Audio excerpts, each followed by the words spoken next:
Hello friends, welcome back to my channel Gain Brain with Himanshi Rishi. So आज के इस video में हम डिस्कस करेंगे जनरल इंग्लिश का एक प्रीवियस ईयर क्वेश्चन जो कि रहने वाला है आपके DSSB एग्ज़ाम के लिए बहुत बहुत इम्पॉर्टेंट। सो बेसिकली DSSB का जनरल इंग्लिश का मैंने ये प्रीवियस ईयर उठाया है TGT संस्कृत मेल का, जो कि एग्ज़ाम हुआ था 5 सितंबर 2021 को। सो बेसिकली ये वीडियो का पार्ट सेकंड है। जी हाँ, मैंने ये सीरीज़ स्टार्ट करी हुई है। सो ये इस सीरीज़ का सेकंड पार्ट है। इससे पहले मैं एक और पार्ट ला चुकी हूँ जिसके अंदर मैंने जनरल सेक्शन के सारे ही क्वेश्चंस डिस्कस करे थे। पार्ट 1 में आई गेस वो TGT इंग्लिश का मैंने पेपर उठाया था। सो ये मैंने संस्कृत का उठाया है। ऐसे ही मैं हर एक सब्जेक्ट का जनरल इंग्लिश का सेक्शन उठा के आपके साथ डिस्कस करूँगी। सो अगर आप चाहते हैं कि ऐसे ही आपको और कंटेंट मिलता रहे, ऐसे ही आपको और वीडियोस मिलती रहे, सो ज़रूर सब्सक्राइब करिएगा मेरे चैनल को। अगर आप मेरे चैनल पे न्यू हैं, वीडियो पसंद आए तो ज़रूर लाइक करिएगा एंड एंड में ज़रूर फीडबैक दीजिएगा in the comment section that how did you find this video. Otherwise अगर आप और कुछ भी चाहते हैं कंटेंट रिलेटेड टू इंग्लिश और एनी अदर सब्जेक्ट, तो आप मुझे कमेंट सेक्शन में बता सकते हैं। सो जो हमारा फर्स्ट क्वेश्चन है, select the word that is opposite in meaning antonym to the given word below. Basically हमें एक वर्ड दिया है, उसका हमें एंटोनिम मतलब ऑपोजिट वर्ड बताना है।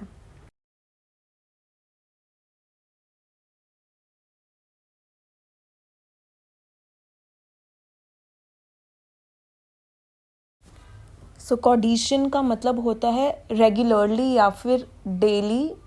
बेसिकली मोनोटोनस मतलब जो चीज़ हर रोज़ सेम सी चीज़ हर रोज़ हो रही है, बोरिंग काइंड ऑफ। तो इसका ऑपोजिट हो जाएगा एक्साइटिंग चीज़ें तो हर रोज़ डेली नहीं होती, राइट।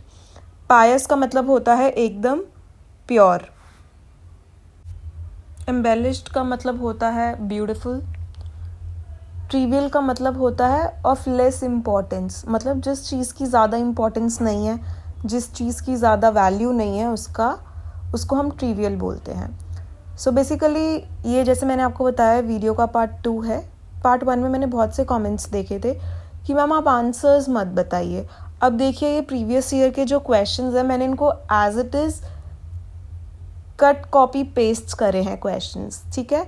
सो बेसिकली DSSB की जो आंसर की निकलती है उसी के अंदर ही करेक्ट आंसर इन्होंने दिए रहते हैं, तो मैंने उन्हीं को कॉपी पेस्ट किया है, तो इसीलिए ऑब्वियसली आंसर्स आपको दिखेंगे। हाँ, जब मैं प्रैक्टिस सेट्स के साथ आऊँगी उसमें आपको टाइम दिया जाएगा to select your answer and बाद में आंसर हम डिस्कस करेंगे। बट ये प्रीवियस ईयर्स हैं तो आपको आइडिया लग जाए कि ऐसे क्वेश्चंस पूछे गए हैं। और एक चीज़ बताना चाहती हूँ, मैंने अपनी हर वीडियो में बताया DSSB की जो वोकैबुलरी है वो मोस्टली प्रीवियस ईयर्स से ही रिपीट की जाती है। तो प्रीवियस ईयर्स आप जनरल इंग्लिश, जनरल हिंदी के भी अच्छे से पढ़ के जाइएगा। और जो हमारा वर्ड है वो है कॉडिशियन। सो हमें 4 ऑप्शंस दिए हैं, पायस, एक्साइटिंग, एम्बेलिश्ड या फिर trivial. Next, select the most appropriate one word for the expressions given below.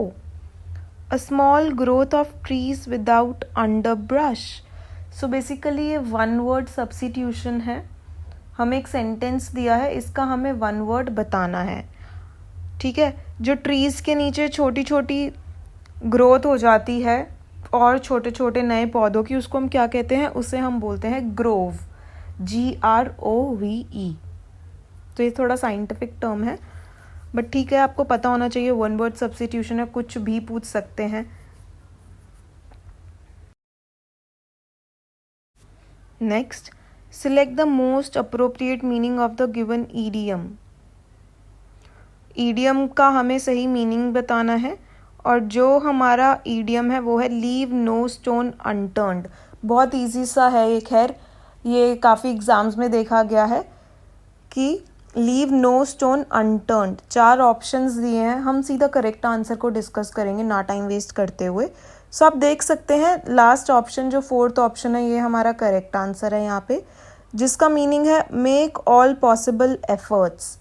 मतलब आपने अपना पूरा 100% दे दिया, अपना खून पसीना बहा दिया किसी काम करने पे, तो इसका यही मतलब है कि आपने you have left no stone unturned, मतलब आपने अपने सारे के सारे एफर्ट्स उस काम को करने के लिए डाल दिए। इम्पॉर्टेंट है ये, काफ़ी बार एग्ज़ाम में आ चुका है, किस और भी जो गवर्नमेंट एग्जाम्स में काफ़ी देखा जाता है, ये काफ़ी सिंपल भी है।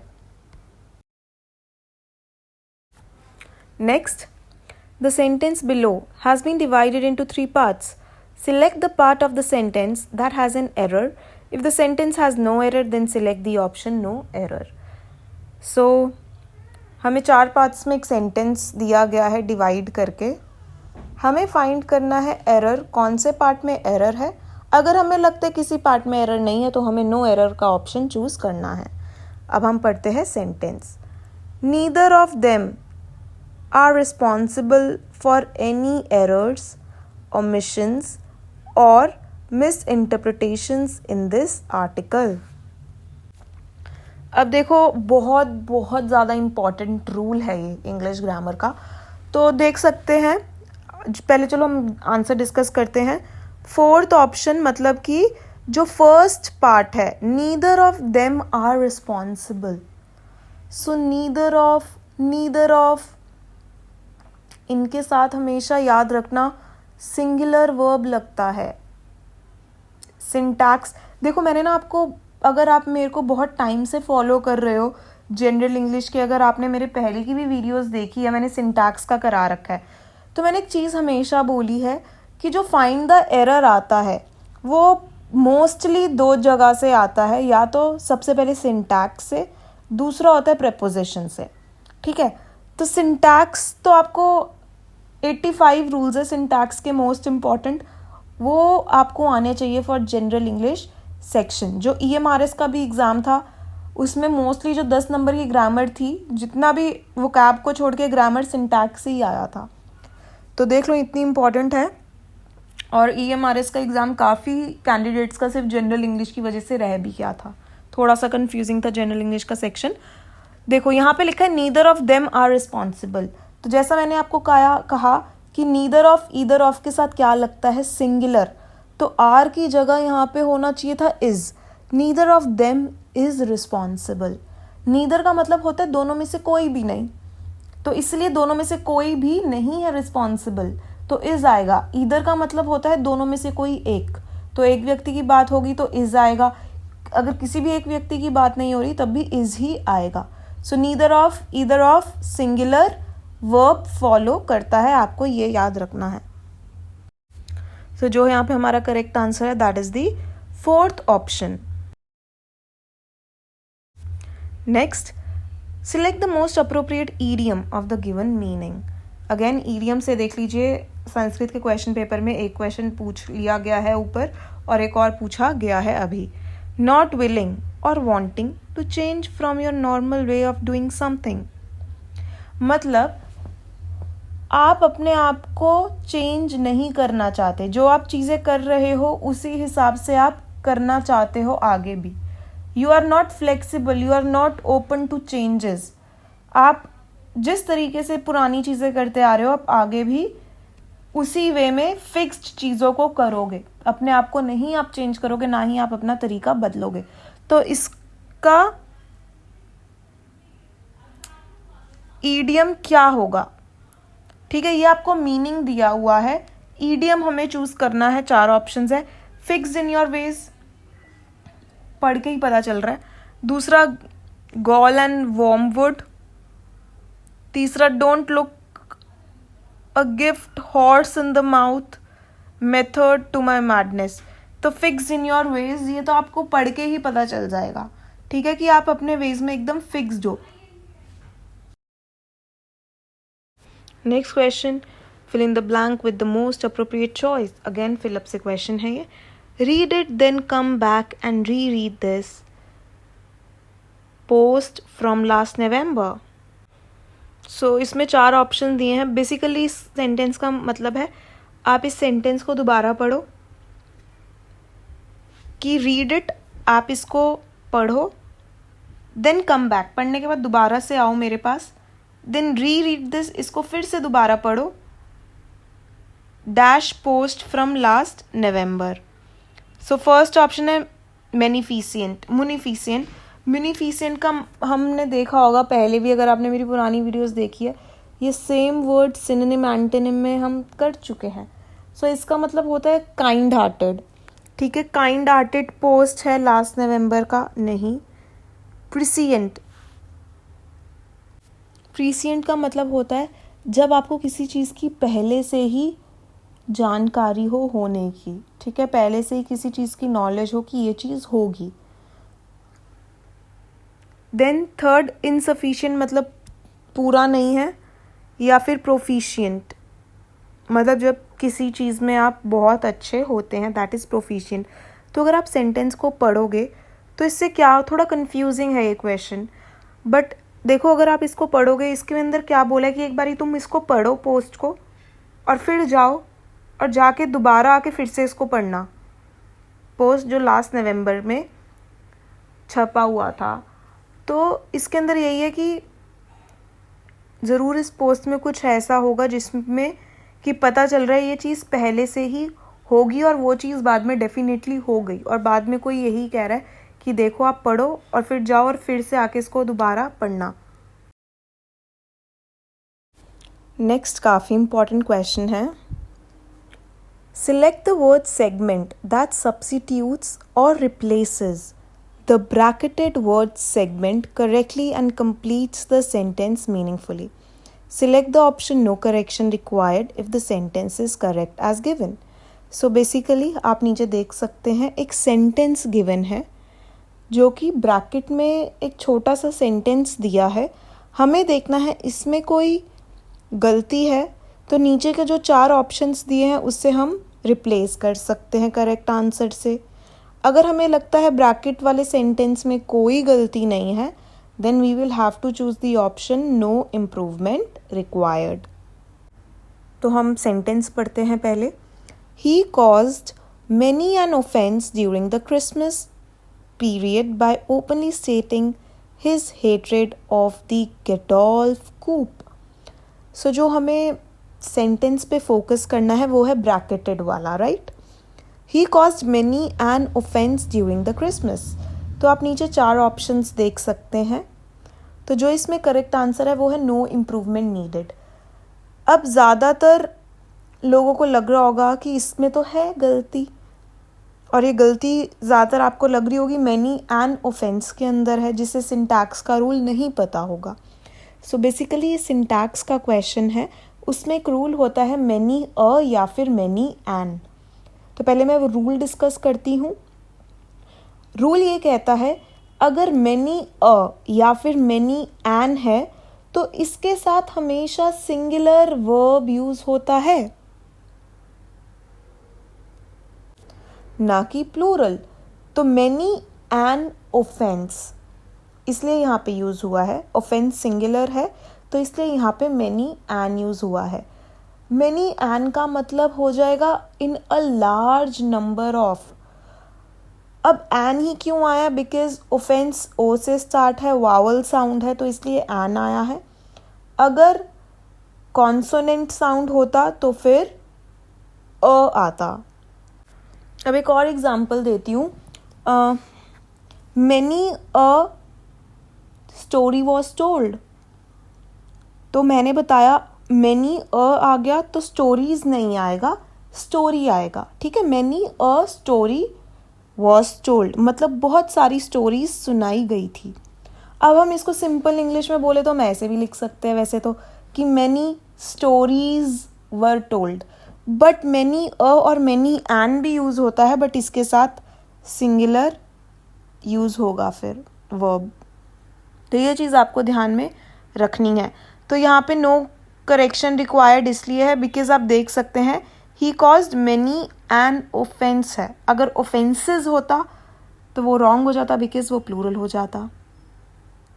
मैनी अ ऑफेंस भी गलत होता, क्यों? क्योंकि ऑफेंस है, ओ से स्टार्ट है तो वावल है, सो इसीलिए एन आएगा। आई होप आपको ये रूल क्लियर हो गया होगा क्योंकि इम्पॉर्टेंट है काफ़ी ज़्यादा। Next question, 4 words are given, out of which only one word is spelled correctly. Choose the correctly spelled word. 4 words दिए हैं। देखो DSSB में एक क्वेश्चन तो आता ही आता है, 2 भी आ सकते हैं, बट एक क्वेश्चन पक्का आता है करेक्ट स्पेलिंग्स में से। तो आप देख सकते हैं 4 मिलते जुलते स्पेलिंग्स दिए हैं। जो करेक्ट स्पेलिंग है वो है सेकेंड ऑप्शन, प्रिसेम्पशस हमारा वर्ड है। सो PRESUMPTUOUS।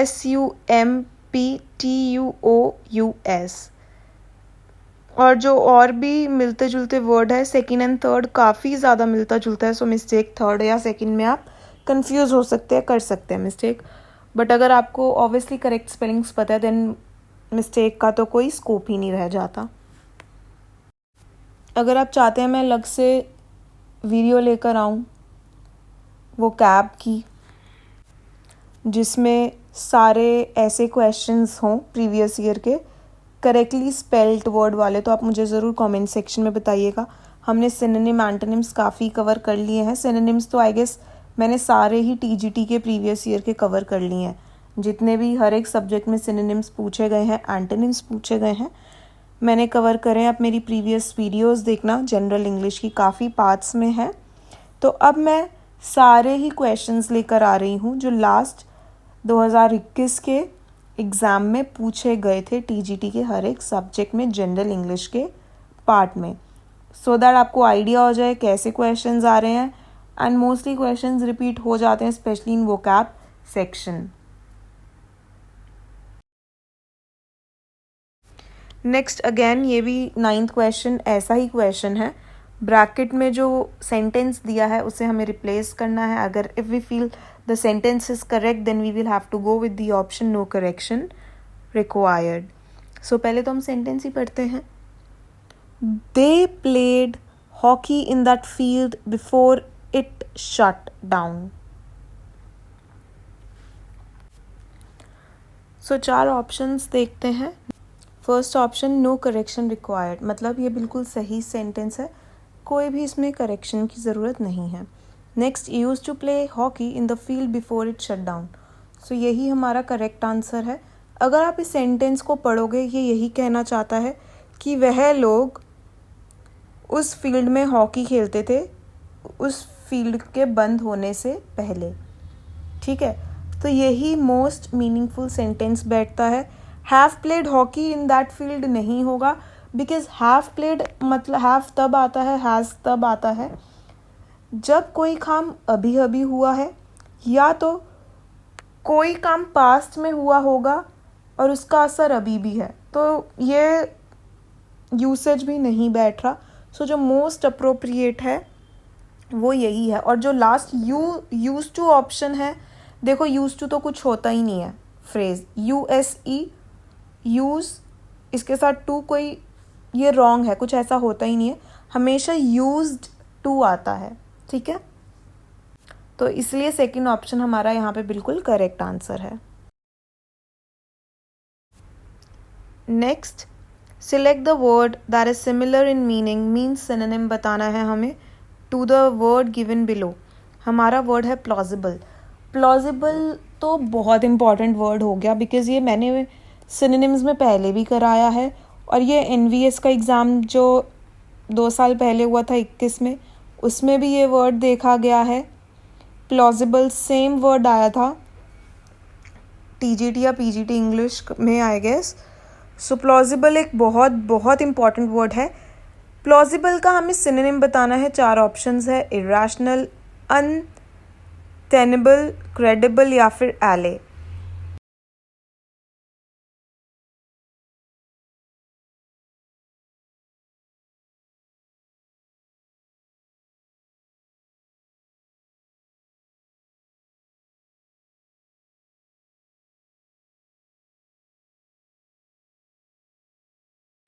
या फिर जब आप किसी से कन्विंस हो जाते हो तो अगर कोई सही स्टेटमेंट बोल रहा है, कोई आर्ग्यूमेंट सही अपना रख रहा है, तो ऑब्वियसली सामने वाला उससे कन्विंस हो जाएगा, राइट?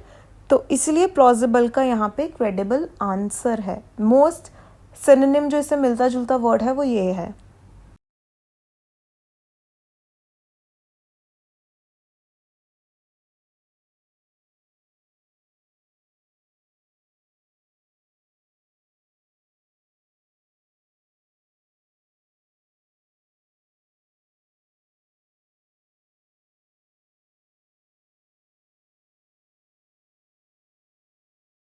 सो बेसिकली प्लॉजिबल का मतलब होता है कोई भी आपकी स्टेटमेंट या फिर कोई भी आपका आर्ग्यूमेंट जो कि बिल्कुल सही है। और क्रेडिबल का मतलब जब आप दूसरे की बात मानते हो या उनकी बातों में आ जाते हो। आई होप आपको ये वीडियो अच्छी लग रही होगी। कमेंट सेक्शन में ज़रूर बताइएगा, फीडबैक दीजिएगा वीडियो आपको कैसी लगी, या फिर और आप किस पर चाहते हैं मैं वीडियो डालूं। बहुत से कैंडिडेट्स का आ रहा है कि टीजीटी इंग्लिश का न्यू सिलेबस के हिसाब से लिटरेचर की वीडियो डालिए। जी हाँ, डेफिनेटली बहुत जल्द मैं बहुत सी वीडियोस लेकर आ रही हूँ जिसमें न्यू सिलेबस के हिसाब से आपको बहुत से राइटर्स के इंपॉर्टेंट क्वेश्चंस देखने को मिलेंगे। और जनरल इंग्लिश का तो साइड बाय साइड जो सीरीज़ चल रही है वो चलती रहेगी ही। Then next 11th question, some parts of the given sentence have been jumbled. So basically पूरा क्वेश्चन नहीं पढ़ती हूँ, मैं बता देती हूँ। आपको ये दिख रहा होगा PQRS वाले क्वेश्चंस में से आया है। PQRS क्वेश्चन क्या होते हैं, हमें अनजम्बल्ड सेंटेंस दिए हैं, मतलब हमें सेंटेंस के पार्ट्स आगे पीछे लगा के दे दिए, हमें इनको जोड़कर एक मीनिंगफुल सेंटेंस बनाना है। सो हम पढ़ते हैं क्या क्या हमें ऑप्शंस दिए हैं। सबसे पहले है इन अमेरिका और दी। अब 4 ऑप्शंस है। P more empyrean, Q realm of art few citizens, R were more senior than AI, S none more youthful, cogent, articulate और productive।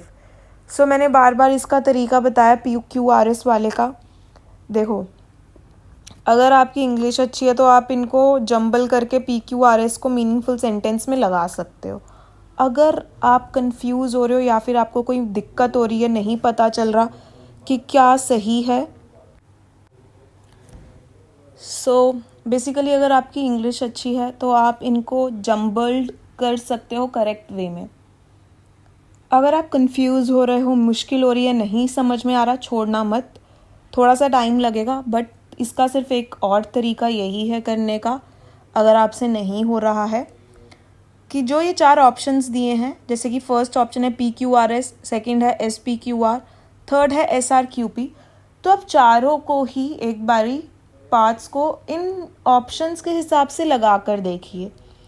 In most of the cases इतना तो अगर आप गवर्नमेंट एग्ज़ाम की तैयारी कर रहे हो इतना आपको पता लग जाता है, अरे हाँ अब ये इस ऑप्शन से मोस्ट मतलब मीनिंगफुल सेंटेंस इस ऑप्शन से बन रहा है, तो उसको आप मार्क कर दीजिए। इसमें थोड़ा सा 2-3 मिनट लग जाते हैं, 4 मिनट भी लग सकते हैं, बट ऐसे ना गलती होने के चांसेस कम हैं इस वे में। तो अगर आप देखोगे PQRS को अगर आप जोड़ोगे तो मोस्ट मीनिंगफुल सेंटेंस बन रहा होगा। अदरवाइज अगर आप और नीचे के 3 ऑप्शंस के साथ जाओगे तो सेंटेंस का कुछ मीनिंग ही नहीं बनेगा। सो इसलिए हमारा PQRS एकदम करेक्ट आंसर है। Next, select the most appropriate one word for the expressions given below. Informal ways of spreading information or rumors through conversation. अच्छा, अब ये वन वर्ड सब्स्टिट्यूशन से आया है। देखो वो कैब से कितने क्वेश्चन आ रहे हैं, ऊपर भी एक वन वर्ड से हम कर चुके हैं और अब एक और आ गया। तो बेसिकली इसमें ना आपको ग्रामर से आ जाते हैं 2-3 क्वेश्चन, बट आपकी वो कैब DSSB के एग्ज़ाम की तैयारी करे हो, वो कैब स्ट्रॉन्ग होनी चाहिए, तब भी आप इस सेक्शन में अच्छे मार्क्स ले सकते हो। सो हम इस सेंटेंस को क्या बोलेंगे एक शब्द में। अब सेंटेंस क्या है, informal way of spreading information. जब हम आपस में ही किसी र्यूमर को, किसी अफवाह को या किसी बात को आपस में ही फैला रहे हैं, कैसे, एक दूसरे को बता बता के, ठीक है, बातों बातों में बता दिया, अरे उसके साथ ये हुआ था, अरे कल मुझे ये चीज़ पता चली है। तो ये एक इनफॉर्मल वे है। फॉर्मल वे क्या हो जाता है, थ्रू मीडिया, न्यूज़, ये फॉर्मल वे हो जाता है। तो जब भी आप इनफॉर्मल वे में किसी की बातों को उड़ा रहे हो, बता रहे हो किसी तीसरे आदमी को, तो 4 ऑप्शंस दिए हैं, इसे हम क्या कहते हैं, ग्रेप वाइन, ठीक है। अगर आपको नहीं पता होगा तो आपको ये दिमाग में भी नहीं आ सकता कि ग्रेप वाइन इसका आंसर हो सकता है, बट यही इसका करेक्ट आंसर है, option number 2। Next question, fill in the blanks with the most appropriate choice. Fill up का क्वेश्चन है। Disorder provides an excuse to dash liberties in the name of restoring calm. अब इसमें हमें कहा गया है कि अगर आपकी सोसाइटी में डिसऑर्डर हो जाए, डिसऑर्डर मतलब कि जैसे कि आज से बहुत साल पहले इंदिरा गांधी के टाइम पे इमरजेंसी लगी थी, तो वो एक डिसऑर्डर था। तो मतलब अगर लड़ाई दंगे हो जाए तो जो गवर्नमेंट है हमारी, वो लिबर्टी, फ्रीडम, मतलब लोगों की जो फ्रीडम है वो ख़त्म कर देती है ना। इमरजेंसी में हमारी फ्रीडम बिल्कुल चली जाती है। तो वो एक एक्सक्यूज़ बन जाती है गवर्नमेंट के लिए कि हम तो सारी फ्रीडम छीन रहे हैं। क्यों? क्योंकि हम यहाँ पे पीस डेवलप करना चाहते हैं, हम शांति बनाना चाहते हैं, शांति बनाने के लिए हम सारी फ्रीडम लोगों की ले लेते हैं। तो 4 ऑप्शंस हैं। तो basically it provides an excuse to cancel, किसी की आप फ्रीडम कैंसल कर देते हो। तो 4 ऑप्शन दिए हैं। जो रेसेंड है, रेसेंड 4 ऑप्शन, ये करेक्ट है। रेसेंड का मतलब होता है कैंसल कर देना, ठीक है। तो यही है कि लोगों की फ्रीडम कैंसल कर दी जाती है। क्यों? कि पीस फैला सके, फिर से शांति फिर से ला सके सोसाइटी में। Next, the sentence below has been divided into 3 parts. Select the part of the sentence that has an error. If the sentence has no error, then select the option no error. Again sentence है, 4 भागों में divided है, हमें find करना है किस में error है। अगर error नहीं है then we will have to go with the option no error. Sentence पढ़ते हैं।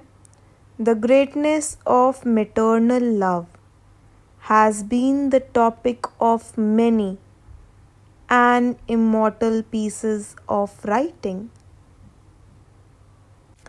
देखो, अब जो लास्ट का 4th पार्ट है ना, उसमें मिस्टेक है और ये हमें फर्स्ट ऑप्शन में देखने को मिल रहा है, इसलिए फर्स्ट ऑप्शन हमारा करेक्ट आंसर है। अभी मैंने आपको ऊपर बताया था, मैनी एन या फिर अ वाला रूल है तो सिंगुलर लगेगा। Many an immortal piece of writing होना चाहिए था, या फिर many immortal pieces of writing होना चाहिए था। अगर many an immortal piece of writing होता तो वो करेक्ट होता। अब यहाँ पे तो दोनों ही हो गया, many an immortal pieces of writing, इसलिए गलत है। तो देखो, एक ही रूल से 2 क्वेश्चंस आ गए हैं सिंटैक्स के। तो देख लो, सिंटैक्स इतना इम्पॉर्टेंट है।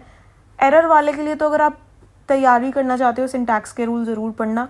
अगर आप चाहते हो कहाँ पे सिंटैक्स आपको अच्छे रूल्स पढ़ने को मिलेंगे, वैसे सिंटैक्स पे मैंने बहुत सी वीडियोस बना रखी है, अगर आपने नहीं देखी है तो मैं लिंक मैंने डिस्क्रिप्शन में डाल दूँगी, आप वहाँ से देख सकते हैं। अदरवाइज़ अगर आप चाहते हैं कि मैं कोई बुक रिकमेंड करूँ कि आप कहाँ पे आपको एक ही अच्छा ग्रामर का मटेरियल मिल जाएगा जहाँ पे सिंटैक्स और प्रेपोजिशन की आप अच्छे से तैयारी कर सको, तो do let me know in the comment section में ज़रूर बताइएगा। सो इसका ए ऑप्शन, आई मीन जो फर्स्ट ऑप्शन है, बिल्कुल करेक्ट है। आई होप अब आपको रूल समझ में आ गया होगा कि फर्स्ट ऑप्शन क्यों करेक्ट है। Next 15th question, 4 words are given out of which only 1 word is spelled correctly. Choose the incorrectly spelled word again. Spelling से आपको क्वेश्चन देखने को आया है एक और। अब देखो, ये ना मिलते जुलते वर्ड्स नहीं है, चारों ये अलग वर्ड्स है और इसमें आपको बताना है कौन सा इनकरेक्ट वर्ड है, मतलब कौन सा चारों में से गलत वर्ड है। ये थोड़ा ज़्यादा कंफ्यूजिंग हो जाता है, अगर मिलते जुलते वर्ड होना तो आइडिया लग जाता है, अगर यार ये ज़्यादा सही बैठ रहा है, यहाँ इसमें गलती होने के थोड़े ज़्यादा चांसेस होते हैं। सो फर्स्ट वर्ड है एस्टिमेबल, इसके स्पेलिंग्स करेक्ट है बिल्कुल। सेकंड है डेसिमिनेट, ये भी बिल्कुल ज़्यादा मुश्किल वर्ड नहीं है बट इसके करेक्ट स्पेलिंग है। थर्ड है